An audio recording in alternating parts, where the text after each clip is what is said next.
दोस्तों, आप सभी कैसे हैं? उम्मीद करता हूं आप सभी बहुत अच्छे होंगे। यदि आप भी चाहते हैं कि आपका मैथ में 70 में 70 नंबर आए तो हमारे चैनल पर नए हैं तो सब्सक्राइब कर दीजिएगा, क्योंकि मैं आप सभी को गारंटी के साथ कह रहा हूं कि मैं आपको मैथ में 70 में 70 नंबर दिलाऊंगा। बस आपको विश्वास कर मेरे चैनल से पढ़ाई करना है। यदि आपको मेरे पर विश्वास है तो मेरे चैनल से पढ़ाई करिए, मैं आपको 70 में 70 नंबर दिलाकर ही रहूँगा। बस आपको मेरे चैनल से विश्वास कर पढ़ाई करिए, मैं आपको गारंटी के साथ कह रहा हूँ कि आपका मैथ में 70 में 70 नंबर आ जाएगा।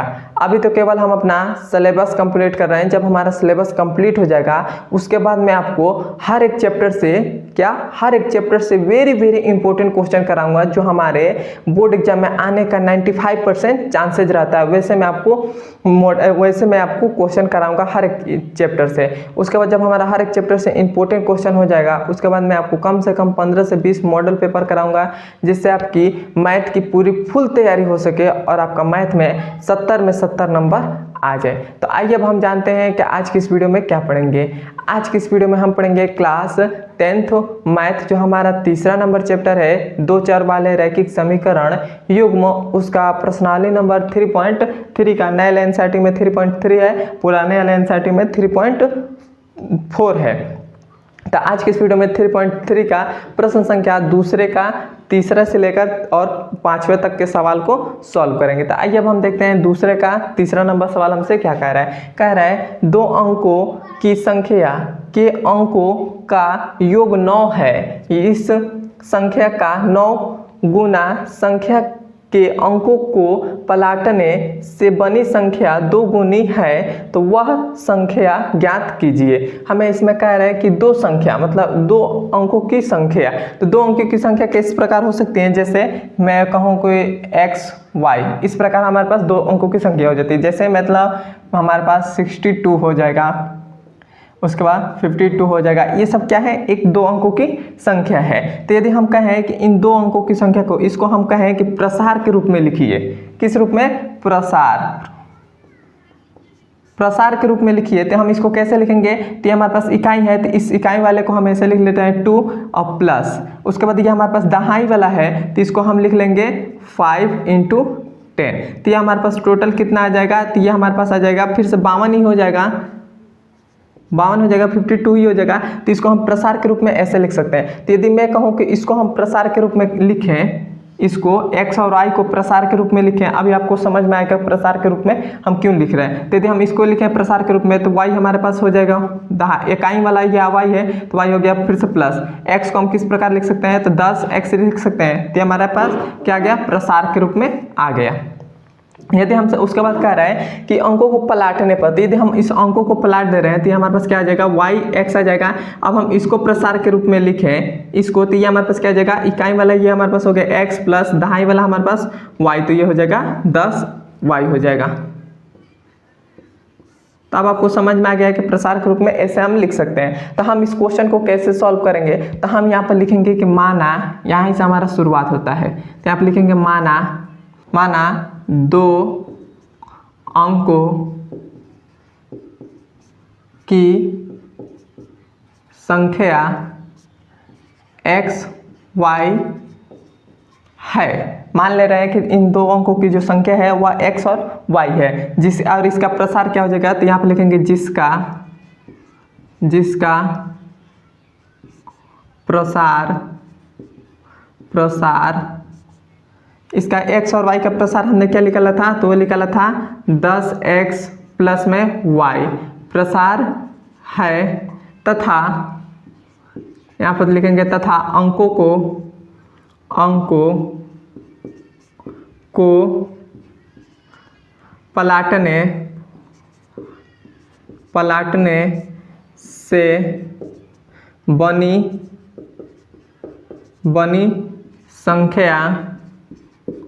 संख्या y x है, जिसका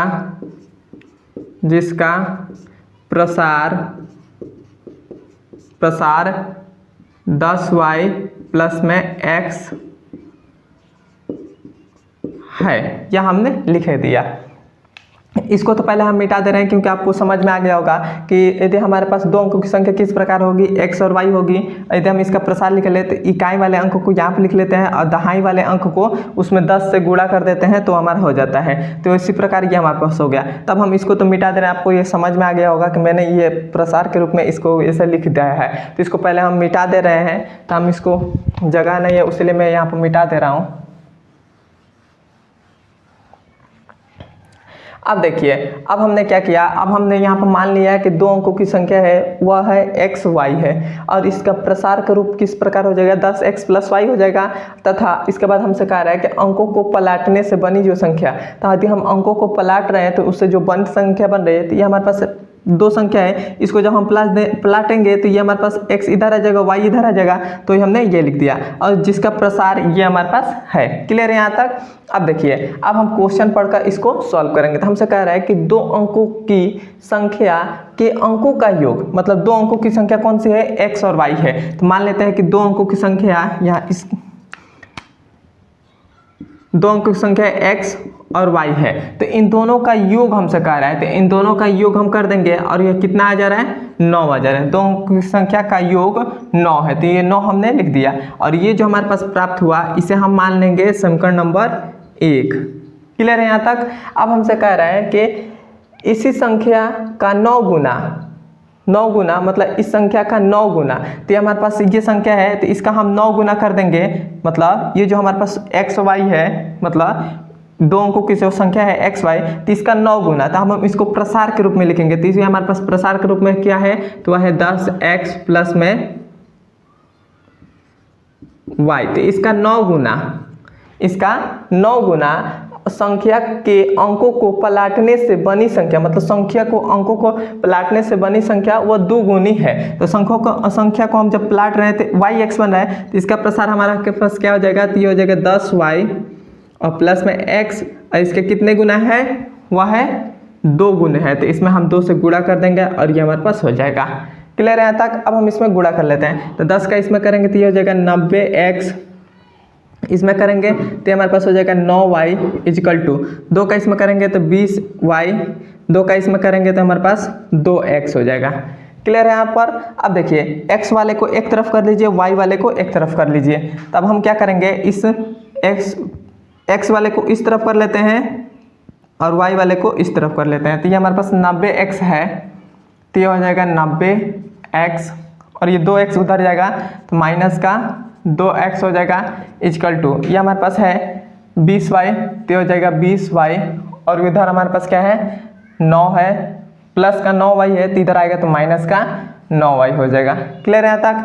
अब हम 90 में से 2 घटाएंगे तो हमारे पास 88 आ जाएगा, 80x और यहाँ पर हमारे पास = 20 में से अब हम 9 घटाएंगे तो हमारे पास 11y आ जाएगा, 11y आ जाएगा। अब देखिए 11 है क्या नहीं, 11 दा हम 11 × 8 = 88, तो हमारे पास क्या जाएगा 8x = y, ये हमारे पास आ जाएगा। अब देखिए, अब हम इस y को एक तरफ कर लेते हैं, तो ये हमारे पास क्या आ जाएगा 8x - का y = में क्या बच रहा है, इधर हमारे पास कुछ भी नहीं है तो 0 है। तो ये जो हमारे पास मिला ये हमारे पास क्या हो जाएगा, समीकरण नंबर 2 हो जाएगा। अब हमारे पास समीकरण नंबर 1 और समीकरण नंबर 2 मिल गया है, तो बड़े ही हम आसानी से इन दोनों से हम विलोपन विधि से सॉल्व करके x और y का मान निकाल लेंगे। मतलब दो संख्या निकाल लेंगे, मतलब x और y माने थे तो x y का मान हम निकाल लेंगे। तब हम क्या करेंगे, हम विलोपन विधि से लगाएंगे। तो यहाँ पर हमारा पहला समीकरण यहाँ पर लिख लेते हैं, वह है x + y = 9 और दूसरा क्या है हमारे पास 8x - का y = 0, ये हमारे पास है दोनों समीकरण। तो हम क्या करते हैं, विलोपन विधि से सॉल्व करने के लिए सबसे पहले हम ये अपने तरफ से सोचते हैं कि हमें इन दोनों दो हमारे पास ये दोनों हमारे पास चर हैं, मतलब 2 पद हैं, तो इन दोनों पदों में से हम किस पद को हटाएंगे। तो हम इस y वाले पद को हम हटा रहे हैं, अपने मन से हम y वाले पद को हटा रहे हैं। तो y वाले पद को हम जब हम हटाते हैं तो हम क्या करते हैं, देखते हैं। अब हमने सोच लिया कि इस y वाले पद को हम हटाएंगे, y वाले पद को हटाएंगे, तब हम सोचें हम इसमें y वाले पद को हटा रहे हैं तो इस समीकरण नंबर 2 में भी y वाले पद को हटाएंगे। तब हम इन दोनों को सोच लिए, तब हम इन दोनों का गुणांक देखेंगे कि सेम है कि नहीं। यदि इन दोनों का गुणांक सेम होगा तो हम इसको हटाएंगे। तो इसका भी हमारे पास गुणांक 1 है, इसका भी गुणांक 1 है, तो ये भी हमारे पास क्लियर हुआ। अब हमारे पास दोनों का माइनस प्लस है, तो जब हमारे पास माइनस प्लस होता है तो हम क्या करते हैं, जोड़ देते हैं। तो जोड़ेंगे तब हमारे पास क्या हो जाएगा, ये हमारे पास 1x है, यहाँ पर 8x है, तो ये हमारे पास कितना हो जाएगा, 9x हो जाएगा, 9x हो जाएगा। और यहाँ पर प्लस माइनस तो हमारे पास कट जाएगा, इक्वल टू में यहाँ पर 9 बचेगा, 9 से 9 कट गया तो x बराबर क्या आ गया, 1 आ गया, x बराबर 1 आ गया। अब हमारे पास x का मान आ गया है, तब हम इस x का मान समीकरण नंबर 1 या 2 में रख देंगे, वहाँ से हमारे पास y का मान निकल जाएगा। तो यहाँ पर हम लिख रहे हैं समीकरण 1 में ही रख दे रहे हैं, समीकरण 1 में x का मान रखने पर, समीकरण नंबर 1 में x का मान रख देंगे। तो समीकरण नंबर 1 हमारे पास क्या है, एक हमारे पास है x plus y is equal to 9 है, तो x का मान हमारे पास क्या है, 1 आया है, और प्लस में y है तो y इज इक्वल टू में 9 है तो 9 हो गया। तो ये हमारे पास y इधर ही रह जाएगा, तो y इज इक्वल टू 9 है तो 9, इस 1 को इधर दे तो माइनस का 9 हो गया, तो y इज इक्वल टू क्या आ गया, 8 आ गया। तो y का मान कितना आ गया, 8 आ गया। तो अब हमारे पास दो अंकों की संख्या क्या आ गई, दो अंकों की संख्या हमारे पास, पहले तो x है तो 1 आ गया, 1, और दूसरे हमारे पास क्या है, 18 है। तो ये हमारे पास दो अंकों की संख्या क्या आ गई, 18 आ गई। यही हमारा आंसर हो जाएगा। क्लियर है यहाँ तक आपको समझ में आया है तो कमेंट बताइए, और हमारे चैनल पर नए हैं तो सब्सक्राइब कर दीजिएगा। अब हम चलते हैं इसके दूसरे का चौथे नंबर सवाल पर।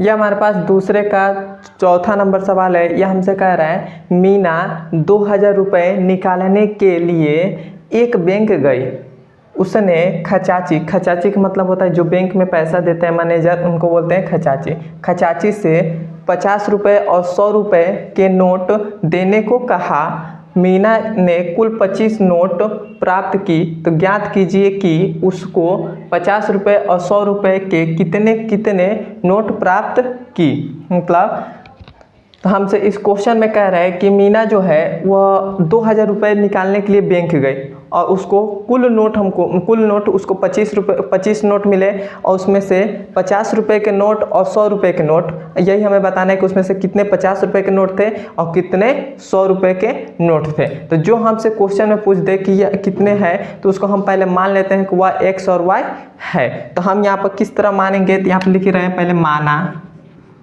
माना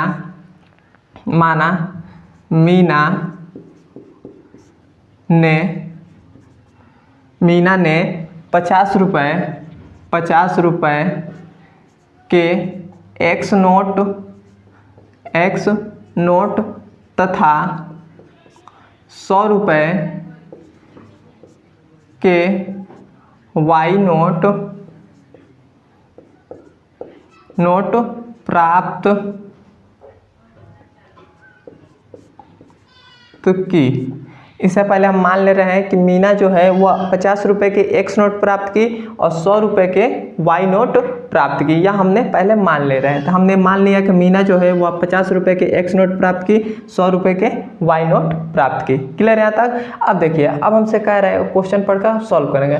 इसमें हमसे कह रहा है कि मीना को कुल 25 नोट मिले, तो मतलब 50 रुपये के कितने नोट है, x नोट है, और 100 रुपये के y नोट है। तो इन दोनों को मिलाकर कितना मीना को रुपये मिला, कितना नोट मिला, 25 नोट मिला। तो यहाँ पर हमारे पास क्या हो जाएगा, x plus y equal to 25 हो जाएगा। अब ये जो हमारे पास आया, ये हमारे पास क्या हो जाएगा, समीकरण नंबर 1 हो जाएगा, क्योंकि मीना को कुल 25 नोट मिले, तो 100 रुपये के x नोट, 50 रुपये का x नोट है और 100 रुपये का y नोट है, तो इन दोनों को जोड़ेंगे तभी तो मिलेगा। तो इन दोनों को जोड़ने था, हमारा 25 नोट मिला, 25 नोट उसको मिला था, तो 25 नोट हो गया। इसे मान लेंगे समीकरण नंबर 1।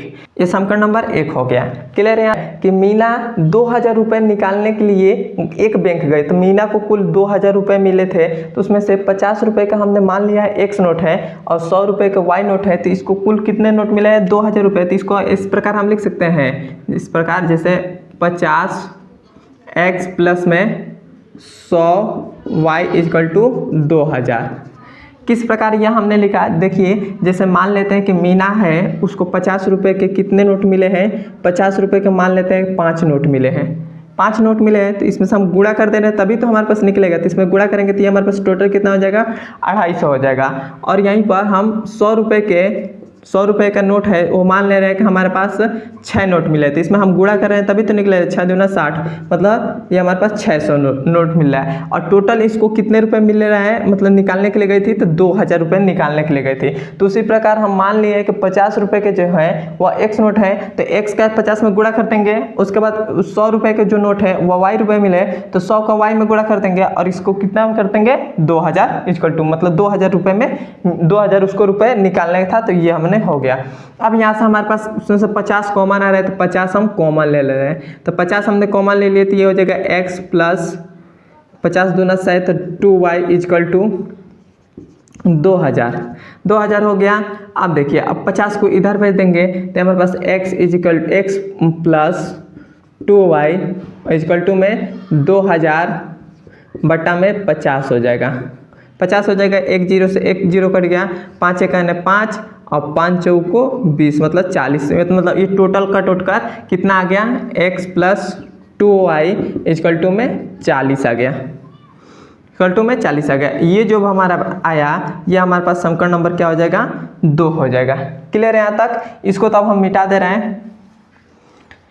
अब हमारे पास समीकरण नंबर 1 और समीकरण नंबर 2 मिल गया, तब हम इन दोनों समीकरण से सॉल्व करेंगे, तो दोनों समीकरण को यहाँ पे लिख लेते हैं, तो ये हो जाएगा x plus y equal to 25 और दूसरा समीकरण क्या है वो है x plus 2y is equal to में 40। ये हमारे पास समीकरण नंबर 1 है, नीचे वाला समीकरण नंबर 2 है। अब हम इसे विलोपन विधि से सॉल्व करेंगे, तो किस प्रकार सॉल्व करते हैं, तो हम इन दोनों में से सोच लेते हैं कि दो हमारे पास चर है, तो इन दोनों में से किस चर को गायब करेंगे। तो हमारे पास देखिए इन दोनों का गुणांक जो है वो सेम है, तो इस वाले हम चर को ले लेते हैं, हम इस चर को मतलब हटा देंगे, इस चर को हम गायब करेंगे, तो इस चर को समीकरण नंबर 1 में से इस चर को गायब करें, तो समीकरण नंबर 2 में से भी इसको गायब करना पड़ेगा। तो हम ये x वाले चर को गायब कर रहे हैं, तो इसका गुणांक भी सेम है, गुणांक भी इन दोनों का सेम है 1 1 है, और इसके आगे भी प्लस प्लस का साइन है। जब हमारे पास प्लस प्लस का साइन होता है, जब हमारे पास साइन सेम होता है, तब हम क्या करते हैं घटा देते हैं। तो यहाँ पर हम घटा देंगे, यहाँ पर प्लस है तो माइनस हो जाएगा, यहाँ पर प्लस है तो माइनस हो जाएगा, x से x कट जाएगा, यहाँ पर y है और यहाँ पर 2y है, तो यहाँ पर माइनस का 1y हो जाएगा, और यहाँ पर हमारे पास क्या बचेगा 40 में से 25 को घटा देंगे तो हमारे पास 5 और 3 में से 2 1 बचेगा, मतलब 15 बचे, माइनस का 15 बचेगा, माइनस से माइनस कट गया, तो y इक्वल टू क्या आ गया 15 आ गया, 15 आ गया है। क्लियर है यहाँ तक। अब देखिए अब हमारे पास y का मान 15 आ गया, तो इस y का मान समीकरण नंबर 1 या 2 में रख देंगे, वहां से हमारे पास x का मान निकल जाएगा। तो हम यहाँ पे लिख दे रहे हैं समीकरण